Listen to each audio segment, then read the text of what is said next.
Rigyap and Saldico. Sino nag-deliver sa kung kanino sa kwento mo? Nung part of December, sir, ng 2024, doon ko po na aktuhan si Congressman Yap na siya mismo ang nag-deliver doon sa Valle Verde 6 ng 46 na maleta na naglalaman ng yung level kasi ng maleta may nakalagay na post 8, may nakasulat na 48 siya eh. Pagkatapos nung binuhat na namin yung maleta na yon, inilagay doon sa bahay, binubuksan ni Paul yun, saka binibilang. Kaya na-notice ko na... Okay. Sabi mo galing kay Eric Yap? Yes, Your Honor. From one congressman to another. Saan nyo kinuha kay Eric Yap yung 46 na maleta? Dineliver lang niya po, sagkita lang po kami doon sa sa Valle Verde 6. Dinala niya lang yung mga maleta na yun doon sa Valle Verde 6 during the time. Tapos kayo ang nag-deliver sa... Nung inilipat po namin sa sakyan, dinala na namin sa Horizon yung mga maleta na yun. Yun yung 46 na sinasabi mo. Yes, Your Honor. Okay, thank you. Mr. Chair, I just want to make addition, yung mga clarification po na gano'n. Kasi po sa Kongreso, siguro alam din po ito ni ni Senator Dante Marcoleta, magkasama po kami. Uso po yung bilihan ng budget sa Congress. Bilihan ng budget? Opo. The budget po, si Senator Marcoleta can attest to this.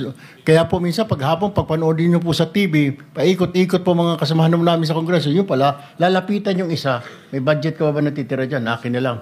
20%. Parang gano'n susubasta. Yun po ang pagkakaalam ko, Mr. Chair. Thank you for the education. Hindi Mr. namin Chairman, alam sa Senate yun Point of information. Point of information. Yes, sir. Intervention lang, intervention. Yes. Just information. Mr. Orly, bakit kasi yung na-highlight mo yung 48 lang? Sabi mo naman, halos 3 beses sa isang linggo, meron delivery. Bakit yung lamang alleged delivery ni Rep. Yap parang yun ang natandaan mo? Kasi yung po, Your Honor, yung kauna-unahan na nung mag-duty ako sa basura, yun ang kauna-unahan talaga na naaktuhan ko talaga. Ibig sabihin, unang duty ko, yun talaga yung bumungad sa akin, Your Honor. Pero marami kayo, may backup, kung may advance party ka mo. Ilan ba kayong, sabi mo galing ka sa Marines, ilan ba kayo talaga yung nagsisilbi kay Rep. Saldico? Total ko parang nasa 90 plus eh.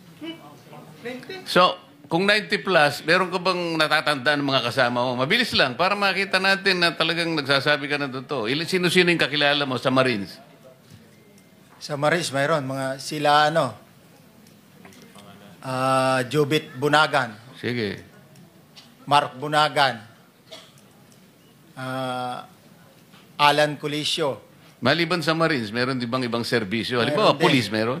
Mayroong pulis anim na galing sa PSPG.